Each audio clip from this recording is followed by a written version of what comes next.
Good afternoon, everyone. Thanks for joining. We'll give some folks a few minutes just to log in here, but thanks again for your interest in the webinar.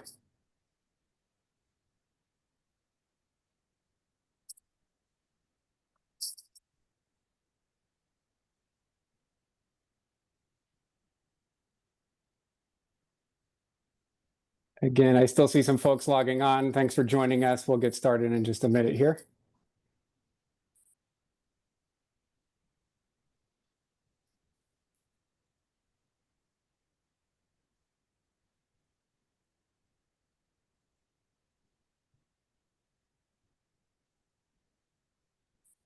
Okay, I think we can get going and appreciate everyone joining. So thanks everyone for joining Congresswoman Sherrill's Brownfield's webinar. My name is Chris Williams. I'm the Director of Community Engagement and Grants here at the office. I'll be your host today. Congresswoman Sherrill is not able to join us, but she appreciates your interest in this program and its potential for our communities. So the Environmental Protection Agency's Brownfields program provides funding and resources to redevelop and repurpose contaminated properties. I think everybody has a vacant property in mind that they might drive past day to day and wonder how that could be put to better use. So Congresswoman Sherrill believes that Brownfields redevelopment has a lot of potential for our communities. She was proud to vote for the bipartisan infrastructure law, which allocated $1.5 billion to the program you're going to hear about today. She also led legislation that would bring back a tax incentive program for brownfields remediation and allow those costs of remediation to be fully deductible. So she'll continue to advocate for that bill down in Washington. She's also proud of the work completed at the Lion Gate property in Bloomfield, which was a former glass factory that is being restored to a waterfront park. This kind of work is the kind of things we're eager to build upon here in New Jersey.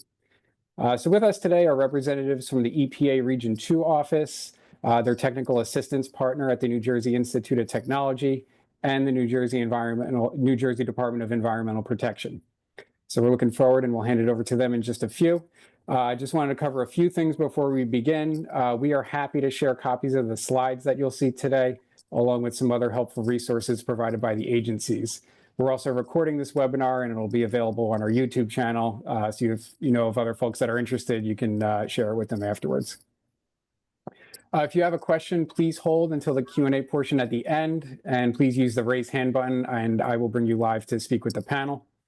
We should have plenty of time for questions, but if you are interested in speaking with any of the agencies in more depth, we're happy to connect you for further conversation. So with that, I'm going to turn it over to our panelists. First, we have the EPA Region 2 office, and we have Anna Drabeck, Shanine Mitchell, and Yocasta De Jesus that will take over from here. Thank you, guys.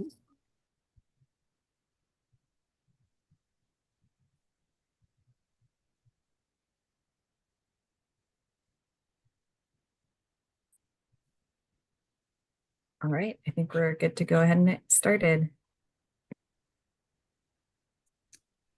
And I guess that would be me, right, Anna? Yes, ma'am, all you.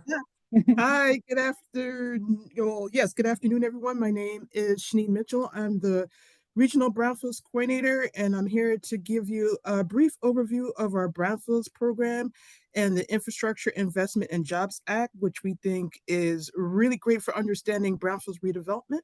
Next slide. Oh, sorry. So what are brownfields? This is the EPA version of what brownfields are, which is slightly different from the state version, which I think Frank will be discussing.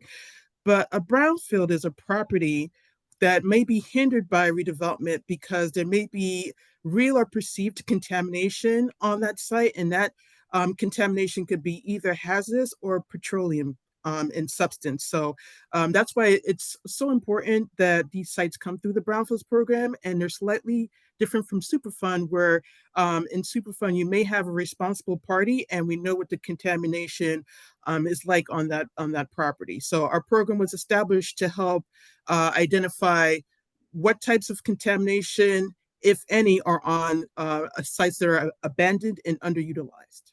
Next slide, please. So as Chris mentioned, going throughout New Jersey, you may have come across sites that are similar to these.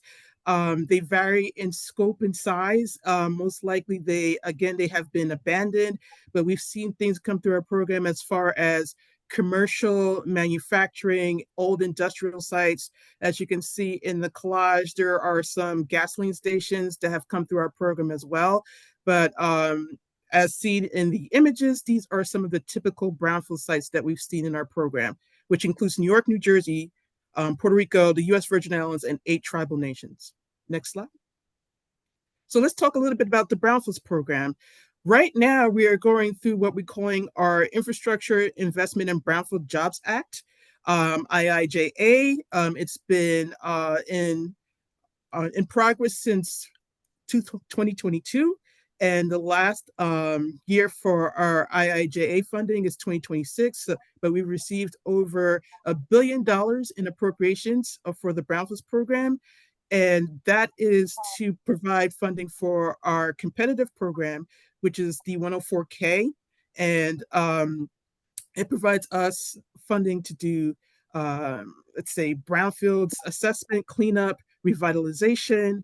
It provides funds for our technical assistance program like NJIT, which you will hear from. And then we have over $300 million that has been offered to our 128A grants like NJDEP. And those funds are non-competitive. Next slide. So here's a little bit about our brownfields process, and stakeholders come to the EPA program at any part of this process. But for our main understanding of brownfields, usually a stakeholder would start off with identifying sites that have reuse potential. And they have those sites available, but they're not sure about what type of contamination is on a site, so they can come to us for a phase 1 assessment. And that's where we're doing all appropriate inquiry of the site. Then that site could either enter the voluntary cleanup program, but then we also do what we call a phase 2 of that site. And during the phase 2 process, we are taking samples, soil samples, air samples, water samples to really find out what types of contamination are on that site. And sites don't necessarily have to go to a phase 2, but just in case if your phase 1 report mentions that there are some environmental concerns, then we highly recommend that you do a phase 2 assessment. And then after you have that assessment done, you want to start looking at what type of vision and reuse you have for that site. And then finally, developing a cleanup plan. That's where you're going to talk about all of the different remediation options for that site. And during this whole entire process, you're going to be looking at leveraging resources towards the cleanup and the redevelopment of that site. Then you're actually going to do the cleanup, and then finally you're going to redevelop that site. But all through the process, you're going to have the community involved throughout the brownfields redevelopment and revitalization of that site. Next slide. So now we're going to talk a little bit about our EPA brownfield grant opportunities, and grants lay the foundation of our brownfields program. Next slide. So first, we're going to start off with the Brownfield Assessment Grant. And Brownfield Assessment Grants are the premier grant of our program. That's where a lot of stakeholders come to find out what type of contaminants they have on their site. So who's eligible for our assessment grants? They include government, quasi-government, regional councils, tribes are available for our funding, as well as nonprofits. So the amount of funding that we have available and the types of funding under the assessment grant, we have what we call our community-wide, where you're not really sure how many sites or what type of sites you want to assess. So you can apply for our community-wide funding, develop an inventory, and then start to pick out sites, priority sites that you feel need to be assessed and addressed. Then we have, and that funding's up to $500,000. You can't use more than $200,000 on any one site. Then we have what we're calling our assessment coalition. And then if you don't feel like you're strong enough to apply as a single entity, you can apply as a coalition where you have one lead entity and then 2 or more other sub-leads that are going to get together and they're going to apply for this funding to assess sites. And you can apply for up to $1.2 million. And then we also have available for our states and our and tribes only an assessment grant for up to $2 million to do the same things. There's no cost share requirement under our assessment grant. The period of performance is 4 years for an assessment grant and then 5 years for state and tribes. And then again, as I mentioned, some of the eligible activities under our assessment grant is to do an inventory, to characterize those brownfields, to look at what your reuse plans are for that site, and then most importantly, to engage the community, as well as plans for cleaning up. Next slide. So then we have our brownfield cleanup grants, and they are exactly as they're designed. They're designed to help remediate and clean up that site. So again, the same eligible entities for our cleanup grants include the government. We're going to talk about tribes and nonprofits. They're also eligible for our funding. You can apply for one site or up to multiple sites, and the funding starts at $500,000, and then you can apply for up to $4 million. There's no cost share requirement under the Brownfield cleanup grants under bill. The period of performance is 4 years, and then the eligible activities for this grant include cleanup activities, reuse planning, and most importantly, again, community involvement. Next slide. Then we have our Brownfield Revolving Loan Fund grants, and these are grants that are designed to help with cleanup. So basically what you're doing with this grant is you're providing 0 to low interest loans or sub-grants to eligible entities. And once those grants are repaid, then the funds go back into the program to be loaned out again. So this is a really good way for those that can't apply competitively for our program to at least get grants and or subloans from an eligible entity. And again, those eligible entities include governments, they include nonprofits, tribal entities are eligible to apply for our funding. The amount of funding available is up to $1 million for one applicant, but you can also apply as a coalition for up to $1 million as well. Again, under bill, there's no cost share. The period of performance is 3 years. And then some of the eligible activities, as I mentioned, is to provide loans and subgrants to carry out cleanup activities. Next slide. So then we have our multi-purpose grants. Our multi-purpose grants are one of our newest grants to the program, and they make a lot of sense because what you do with a multi-purpose grant is you can include both assessment and cleanup activities. So instead of applying for assessment grants competitively or being awarded those grants and then have to go back into the competition again to apply for cleanup grants, you can do them in one fell swoop in one grant. So again, the eligible entities for our multi-purpose grants are government, tribes, nonprofits, very similar to all of the other grant programs. The amount of funding available is that an applicant can apply for up to $1 million per grant. But again, with this particular program, there are no coalitions. You have to demonstrate that you're going to at least do one phase 1 assessment activity and that you're going to clean up one brownfield site under this program. There's no cost share requirement this year due to bill. The period of performance is 5 years. And then some of the common grant activities under this grant are very similar to both the assessment and the cleanup, where you can do an inventory, you can characterize a site, you can do reuse planning, but you're also going to have some cleanup activities as well under this grant program. Next slide.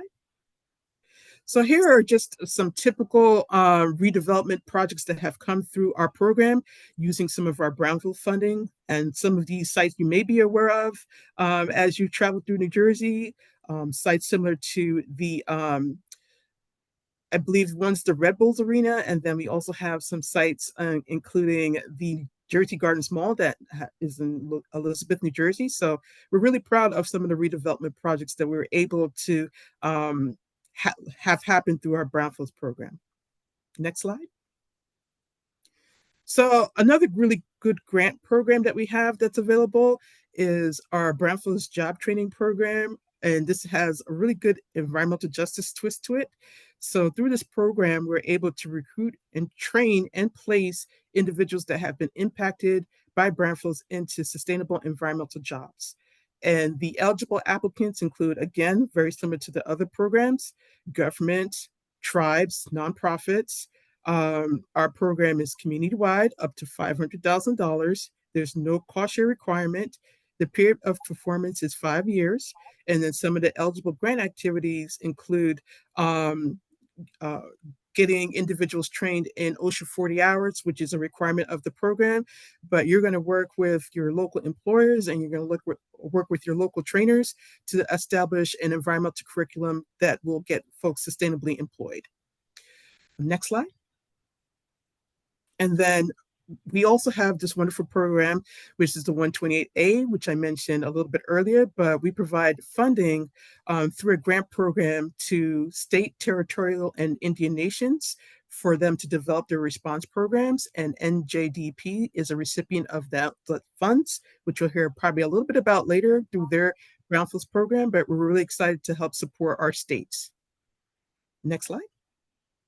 So now I'm going to turn it over to Yocasta De Jesus, who's going to talk about our technical assistance resources. Thank you, Shanine. Now that Shanine discussed all the Brownfields funding opportunities that we have for the program, now I'm going to focus on discussing all the free technical assistance that we also have available for communities. Next slide. And we're going to start with the Brownfields Targeted Assessment Program. This program was created for organizations that currently don't receive any type of assessment funds, but they may have a few properties that they want to move to redevelopment. But in order for them to do that, they first need to do all the environmental site assessment. So we can provide that type of service under this program. We will be working with our own contractors that is going to be meeting with the organization that's requesting the assistance and working with them to develop for them a phase 1 site assessment and a phase 2. They will also be able to do some cleanup options if they are needed, and also provide those cost estimates in case the sites need any type of remediation. They will also be able to participate in community meetings just in case they have to discuss all the findings that they found on those reports with the residents. These services average about $100,000 per site. We do receive funds every year, and the sites are selected on a rolling basis. Next slide. We also have technical assistance under the land revitalization program that we have available. This type of technical assistance can help communities determine which type of brownfields sites reuses are more feasible, depending on the type of condition of that property, whether it has any infrastructure available that can be reused, and whether they will be considering the community preferences on redevelopment that site. In order to receive this type of assistance, you need to have a scope of work of the work that's going to be done, and all the deliverables that you are in need, and also a realistic time frame and the budget for this program. This type of project needs to be completed within the first year. Next slide, please. These are the type of technical assistance that you will be able to request if you need a market analysis, if you need a conceptual design for the property, if you're not sure of the visioning that you have for that property, they can provide this type of services to you free of charge. Next slide. And here are some information on the upcoming solicitations that we currently have in our program. The FY25 assessment, revolving loan funds, and cleanup. Those guidelines were published in mid-September, and the due date for those applications are November 12th. And we're providing here a link if you can find out more information about the application process. So if you feel that the November 12th is too close for you guys to meet that deadline, this year, we can work with you on preparing an application and getting ready to submit an application next year. It is never too early to start that process, so we'll be available to help you every step of the way. The Circa 128 program that Shanine discussed, those funds are only available to states and tribal response programs, and those requests are due by December 13. The FY26 job training request for applications will be available sometime in the summer next year. Right now on the current competition, we are reviewing the applications that were submitted on the program. Next slide. Our National Brownfields Conference is scheduled to take place in August 5th through the 8th of next year. This is the biggest event that we host for the agency to promote the Brownfields program. If you attend this conference, you will be able to attend many of the educational sections that they have. Educational sections go from understanding what a brownfield site is all the way to understanding the process of redeveloping a site. And of course, you will also have many networking opportunities with everybody involved in the world of brownfields. The city that was selected to host the conference is Chicago. This conference is hosted every 2 years. So every 2 years, we choose a different city to host it. Next slide. Here are just some useful links. If you want to learn more about our programs and the different systems that we can offer, in case you want to learn more, we have our Brownfields website. We also have the headquarter listserv link. If you want to find out more information and be up to date on everything that's taking place in the program, you can sign up here and receive those notifications. We included here a link of the Brownfields federal guidelines. So this guide, they have all the information on all the different federal programs that you can use to redevelop brownfield sites. We also have included a link of the FY25 applications that are going to be competed this year for assessment, revolving loan fund, and cleanups. We also have a link to NJIT, which is our technical assistant provider. We also have a link of a website that is called Easy Grant Writing. You can visit this website to receive many tips and recommendations when you are working on your application. Here also is a video on the land revitalization program, just providing an overview, and it provides some examples of some of the projects that we have completed under that program. And also the link, if you want to learn more about the many different sections and everything that's going to take place during our Brownfields conference next year. Next slide. And this is just our contact information. All the coordinators, if you want to learn more about each or any specific problem that we run, we have the contact information here, and we're always available to assist you. And I think that's the end of the presentation. Thank you. Well, thank you to Shanine, Yocasta, and Anna for that presentation from the EPA. Much appreciated. Next, we are going to cover some technical assistance available through the New Jersey Institute of Technology. And with us from NJIT is Kaylin Bruno. Kaylin, the floor is yours.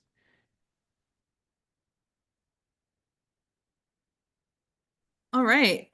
Good morning, everyone, or good afternoon, actually. Thank you, Chris. Let me just...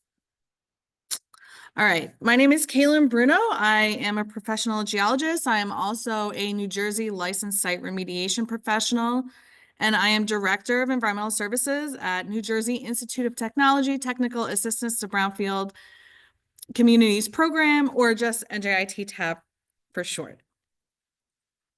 I'm also a constituent of New Jersey 11, so I'm not just a brownfields expert, but I'm also in your backyard. So feel free to reach out to NJIT TAB.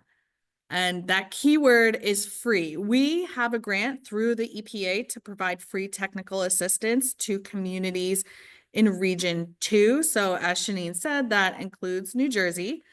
We've been doing this for a long time, and we're right in your backyard. We are, our offices are in Newark at NJIT.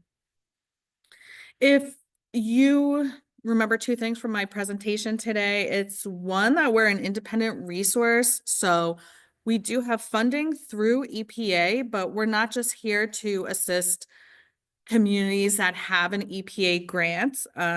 So if you're interested in an EPA grant, we can help you. Maybe you're not sure if a federal grant is right for you. Maybe you're more interested in the state program. We can also assist you. Maybe, you know, you have no idea where you are in the program, or in that process, that chart that Shanine showed, we can assist you. And it's free. As long as you're a local government, nonprofit, county, municipality, we can assist you. So we have a multidisciplinary team. This process can get really complex. It's not just, brownfields aren't just a real estate. It's not just a real estate term, but there's, you know, a lot of funding options. It can get technically very complex, depending on your geology or hydrogeology. Shanine had mentioned you're going to want to do robust community engagement throughout your whole process. So that's like another aspect of brownfields that can get overwhelming for communities, especially ones that have limited capacity. So that's, come to us. That's what we're here for. So when I talk about providing technical assistance, we do this 3 main ways. And I'm going to go over those now. So first is our Brownfields Academy. And this is essentially our website. It's the address is up there, njit.edu/tab, with some of the materials that Chris is going to send out after this webinar. Is going to be a flyer of our services, and all this information is going to be on there as well. So on our website, you can find a wealth of resources, how-to videos, infographics, breaking down these complex and technical brownfield issues. Relevant to today's conversation is examples of successful grants. So that's one of my favorite resources that's on our website. We also do boots on the ground community engagement and educational forums. If you need assistance explaining to your communities what brownfields are, we do something called Brownfield Basics. We do grant writing workshops. If you have a particular interest in your community, say you're interested in transforming brownfields for resiliency, maybe you have flooding issues in your community, we can put together educational forums on those specific topics. Here's just an example. One of my favorite things to do is a community inventory workshop. This is where a community may have identified 1 or 2 brownfields, but there's usually a lot more. So us at NJIT will do some legwork, we'll do some tailored custom mapping for your community, and then we'll get everyone together and discuss how we're going to identify additional brownfields in the community, and maybe some visioning, what you can imagine those brownfields can be transformed into. So we do them in person. I also wanted to mention we can do this online too. We have interactive tools that we can use to engage the community online as well. The real cornerstone of our program, though, is our one-on-one technical assistance. Here's some bullets here of what we can do, but this isn't a menu. We really tailor our assistance to your community. So say you have just a one-off question about brownfields, you can reach out to us about that. Say you need something a little more robust, like you need a to develop a roadmap. What is your funding going to look like? When does all that happen? We can curate that for you.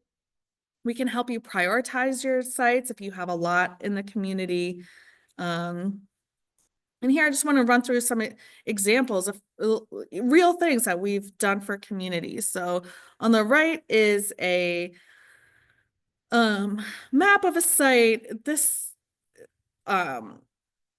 a lot of environmental work had been done on the site throughout the decades, and this site is still vacant. And the community wanted to know, like, all right, we know a lot of work has been done, but like, where are we in this process? And how can we make something happen? What is possible at this site? So we identified that really we wanted to take a look at the data, really come up with a specific scope of work that will lead to site closure, speaking with the LSRP, what are they going to be comfortable with? What additional work needs to be done at the site so we can put it back in a productive reuse.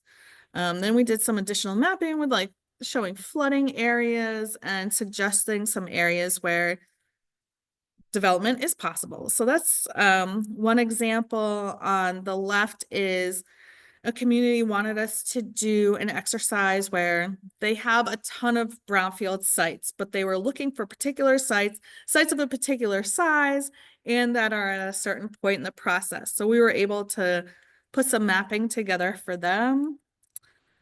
If you can't tell by now, I love mapping, and I just had to put this up here because of New Jersey 11. This is a brownfield inventory that we put together for the city of Bloomfield. And this is something, you know, you don't need any special software. This is just a Google Maps, so anyone in the community can access this. And most important thing I need to mention today is that we can review your EPA brownfield application. So we can do grant writing workshops for you. We can help you along the way if you have questions, where to get certain data. And then once you have your application package together, we can review it. And if you send us a Word document, we can provide really detailed comments.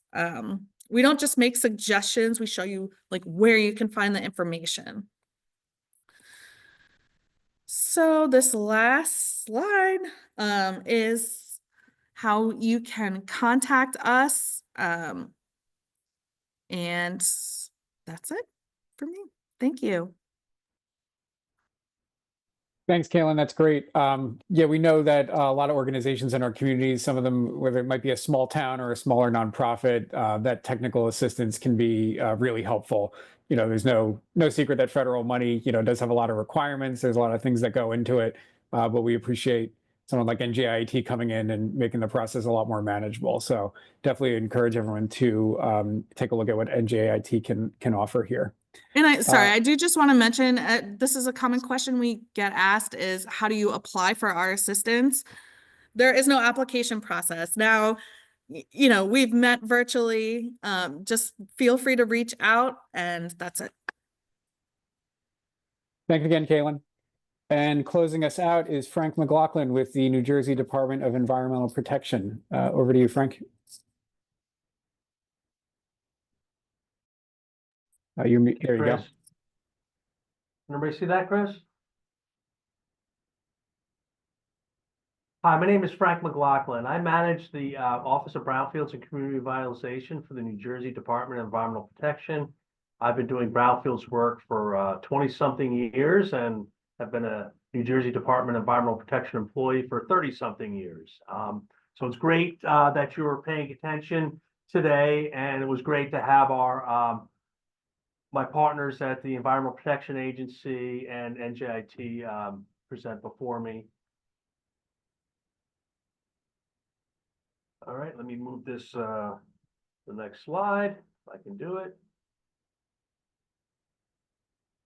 Hold on, sorry about that.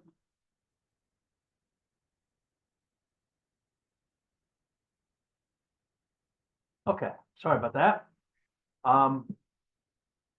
So Shanine Mitchell from the Environmental Protection Agency, who I've been working with for many years, and we couldn't do the work at New Jersey Department of Environmental Protection without being partially funded by the federal government. So thank you to Shanine and our federal partners for funding us.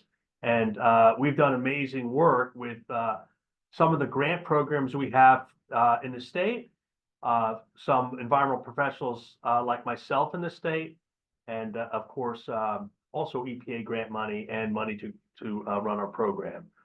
So in New Jersey, a brownfield site is statutorily required, defined as a commercial or industrial site. EPA's definition is a little wider. Vacant or underutilized. Underutilized might be in the eye of the beholder, but that's what the statute says. And either has been known or suspected to have a discharge of contaminant. And the New Jersey Department of Environmental Protection would look at the historic use at the site and our experience to determine whether there's suspected to have been a discharge of contaminant. Brownfield sites are an amazing opportunity to do community revitalization, economic development, open space creation, access, and climate neutral or climate friendly development and growth. A brownfield, there are 650,000 estimated by our federal friends across the United States. New Jersey has over 14,000 known contaminated sites that we're working on that range from active gas stations and active manufacturing facilities. And we have over 10,000 brownfield sites that follow our definition above. So there is a huge inventory, literally tens of thousands of sites in New Jersey that can be recycled for beneficial reuse. The New Jersey Department of Environmental Protection doesn't determine land use. That is determined at the local level, but we work very closely with our local partners to take their redevelopment vision and their neighborhood plans to bring new assets to these communities. Next slide, I gotta go over to this. So I'd like to kind of just set the frame about how valuable brownfield sites are for economic development, community revitalization, and addressing many of our climate challenges we have today. Every acre of impervious surface coverage sheds about 1 million gallons a year of stormwater off its site. Many brownfield sites have unproductive impervious surface coverage, whether it's buildings, parking lots, etc. Also, the great things about recycling land through brownfield redevelopment, we save our green fields, our current woodlots, our agricultural lands. Nationally, about 4.6 acres per 1 acre of brownfield recycled. In New Jersey, we are looking at this now, but it's likely over 10 acres of green fields preserved when we redevelop a brownfield site. There's flood mitigation and better stormwater management at brownfield sites when they're redeveloped. We improve air quality by placing new growth in places that have transportation access, mass transit access, in places that are already developed, instead of having to run infrastructure in new areas and also have longer commute times. We lower carbon footprint by doing brownfields redevelopment over traditional development, and again, some impressive economic growth numbers that I can talk about in the Q&A. Just for a little of the climate impacts of recycling brownfields versus greenfield development, on the left is a slide from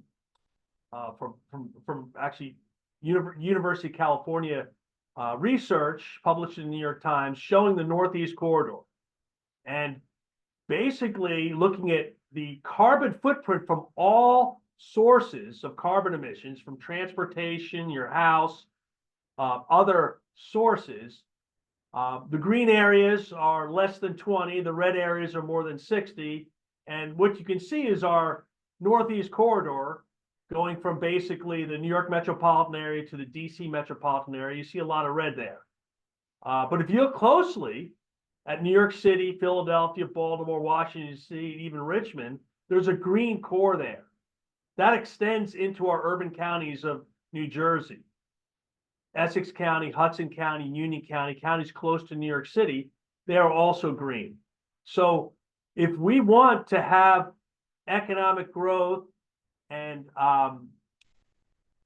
things that we need for our our quality of life, live, work, and play, we can do that in a climate neutral and climate friendly fashion if we do it where our transportation corridors are, near our urban cores, infill development in our inner ring suburbs. Those places have the lowest carbon footprint.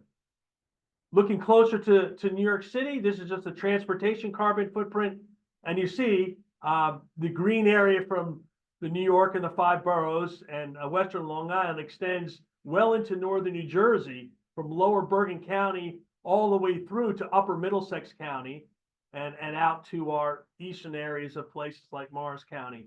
So if we want to grow in a climate friendly way, brownfields, which are located in our urban communities and our inner ring communities at a higher proportion, that's the type of redevelopment and development we want to see going forward in New Jersey. Next slide. So my program, my office does brownfields. We oversee the brownfields effort in the state. We have 3 major areas we focus on. Brownfield development areas. These are voluntary programs between my office and municipalities. Currently, we have 26 municipalities from our northernmost cities like Patterson to some of our southernmost cities like Salem. And we have had a working relationship for close to 20 years with many of these municipalities and some amazing success stories. For people interested in grants, over $200 million in grants have gone to brownfield develop these 26 municipalities in the last about 20 years. We also manage or co-administer the Hazardous Discharge Site Remediation Fund with the New Jersey Economic Development Authority, our banking partner. Those grants provide monies to eligible entities to investigate and remediate brownfield sites. We have provided over $440 million in grants since 1993, most in the last 20 years, across the state to eligible entities to evaluate or assess or investigate and then clean up their brownfield sites. We also work closely with our New Jersey Economic Development Agency in some of their brownfield redevelopment incentives. There's a brownfield redevelopment incentive program that we work closely with EDA, up to $50 million a year in competitive grants for tax credits.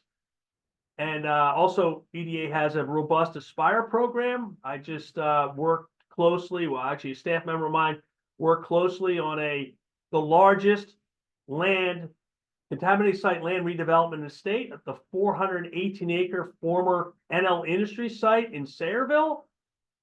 $20 million in HDSRF grants, and now over $400 million Aspire tax credit going to that project. So that'll be the largest mixed-use redevelopment in the state, and you will start seeing, now that the site's remediated, you will start seeing go vertical shortly. So your next trip over the Driscoll Bridge and the Garden State Parkway, you will start seeing great activity there. That's one of the many sites we have worked on. I published an article last year in the New Jersey League of Municipalities magazine, and my article, well, at least the first page is there, and you might want to reference that for more information about our Brownfields program, our HDSRF grant program, and EDA's incentives. We are working with the University of Wisconsin on looking at the economic benefits of the state's Brownfield program. We looked at 135 sites that received at least $50,000 in these HDSRF grants, and over $8 leverage in economic output for every $1 of grant money. About 10,000 jobs, 2,200 housing units. Brownfield sites are great places to build housing, and we've done a lot of that, and we hope to do a lot more of that. Over 550 acres of new open space, mostly in our underserved communities ranging from Camden in the south to Newark in the north. And we have, this is a picture below, shows two brownfield sites in Perth Amboy along the Arthur Kill, just before it, not far from where it goes into the Raritan to form Raritan Bay. If people know beautiful Perth Amboy, and to the right is Thomas Mundy Peterson Park. We put $8 million into of HDSRF grant monies into that project. It is also a brownfield development area, and Thomas Mundy was the first African-American voter in the country, and Perth Amboy honored him by naming the park after him. And happy to talk about any of these success stories if we have time later. The Hazardous Discharge Site Remediation Fund Program, again, co-administered by my office and the New Jersey Economic Development Authority. We can provide each municipality up to $3 million a year in grant monies. If you're a brownfield development area municipality, up to $5 million per calendar year. Who's eligible? Public entities, basically towns, counties, and redevelopment agencies. We do provide loans to private entities who are financially strapped, and we will provide them a loan, again, working with EDA on the financials to help them clean up their properties. We also provide grants to nonprofits, but that's for investigation only, not for cleanup. And happy to answer details if there's time later. And I'm gonna pass this slide because of the details, but you'll have it for your reference. I want to mention that we stack a lot of public investment with the private sector and also other public entities, including things like our New Jersey Water Bank, our Environmental Infrastructure Trust, and also with our federal partners. We have done over six projects in the city of Camden alone with stacked funding from my program, the HDSRF program, and the Environmental Protection Agency that Yocasta, Shanine, and Anna talked about earlier. So again, amazing projects. We've created over 100 acres of new open space in the city of Camden alone on sites like you see to the left, the former Camden Lab site, which is now to the right, the extension of Whitman Park. And again, happy to talk about more details later. Thank you so much for your attention. I know that was a lot of information in a short period of time, but I'm happy to stay with Chris and the EPA and NJIT team to answer questions. Thanks, Frank. That was great. I thought your presentation really nailed like the upside and the potential that this kind of work has. So thank you for walking us through all those examples. We do have time here for questions. I know we have some participants on the line. Feel free to use the raise hand function. If you have any questions, I'll bring you live to interact with the panel.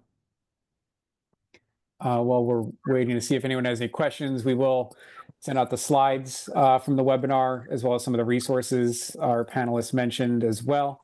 Obviously, there's a lot of really great resources here available to help folks that are interested in this. So please let us know how we can be helpful. Does anybody have any questions? I think the gears are turning with folks figuring out how they can get some of these properties to good use. So there are no silly brownfields questions. We have heard them all, and we have worked on the smallest sites and the largest sites. And I'll just mention the last slide I showed. In 2003, we got a $200,000 EPA assessment grant for the largest contaminated site in the city of Camden, the Harrison Avenue landfill. EPA put an additional $1.4 million into that project. My program put $30 million into it. My Office of Natural Resource Restoration, using natural resource damages, $48 million. And the estate of Joan Kroc, $59 million. And it is served, we were just down there for the 10-year anniversary last week.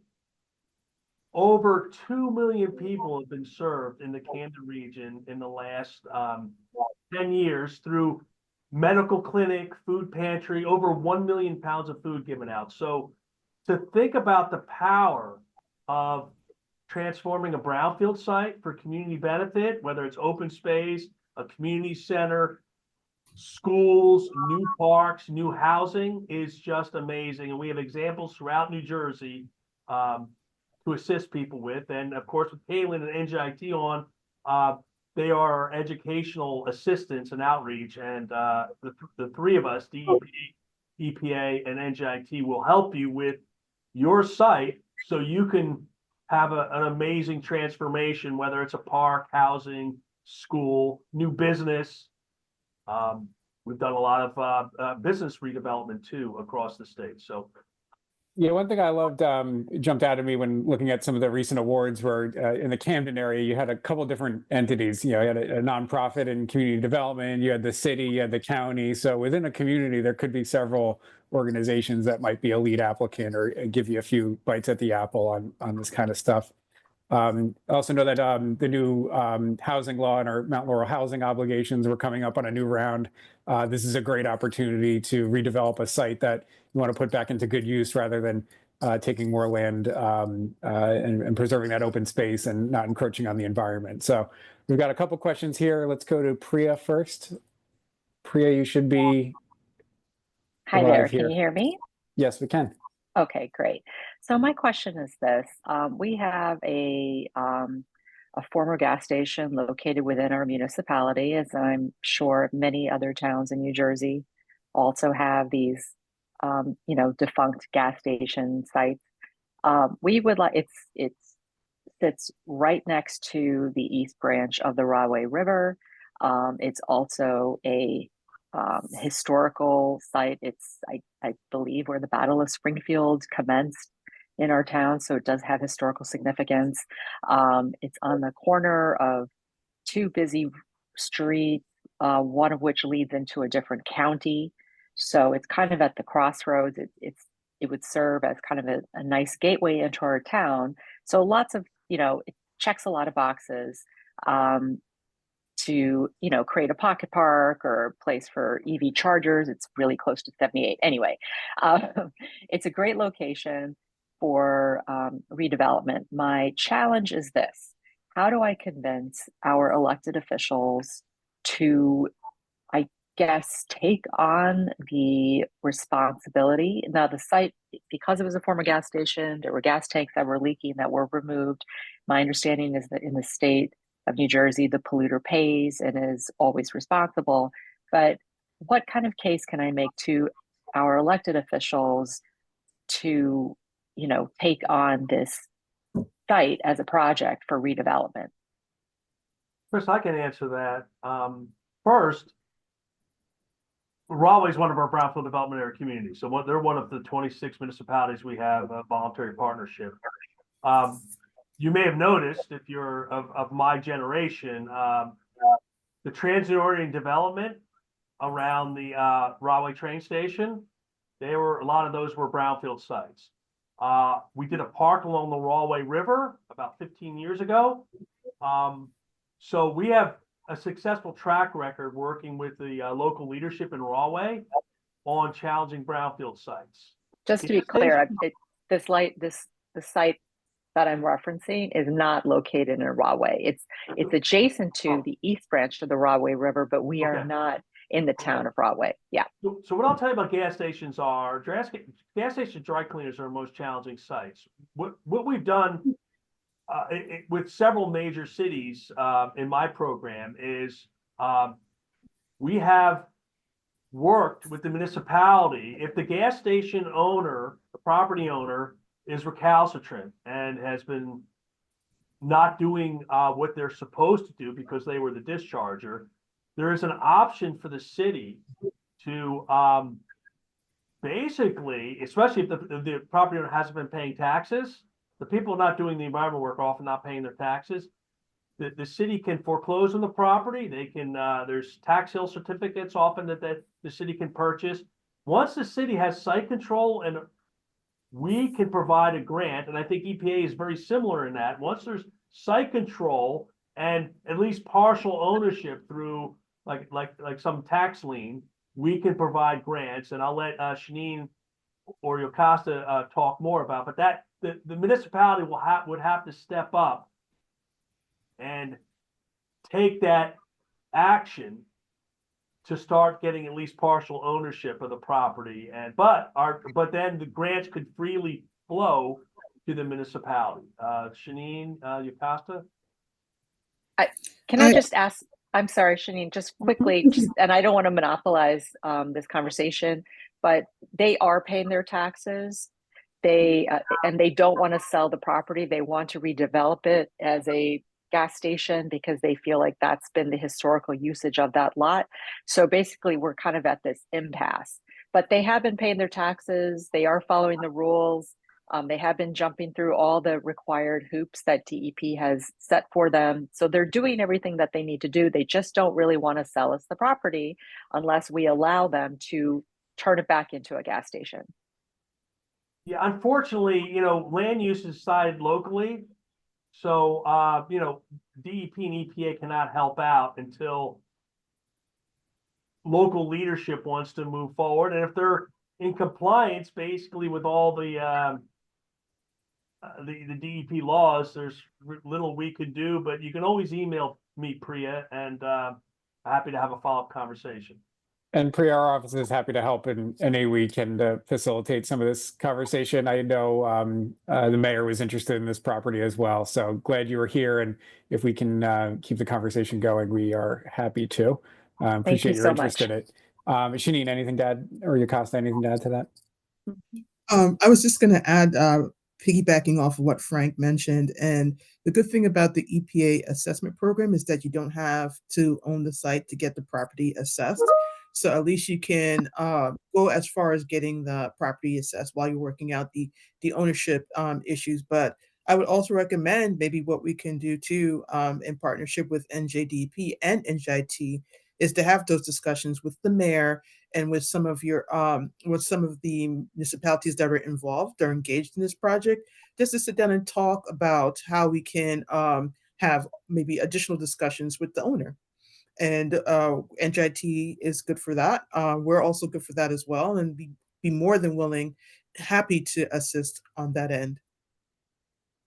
Yeah, one thing that jumped out to me today was the amount of free resources available to folks that want to have a conversation and get started in that regard. And perhaps once we realize what the path forward is, maybe that can open up some other possibilities. So thank you, Priya, for your question and for joining today.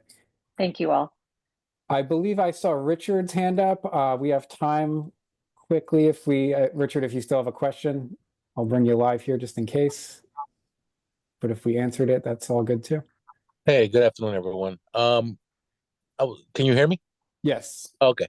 No, I was questioning whether or not the property has to be owned by us to even start planning anything, or just kind of get into that planning phase. Like if it's something that's in the works of being purchased or financed, whatever is going to happen. But the property has to be owned by us before we can even continue anything with you guys. You start.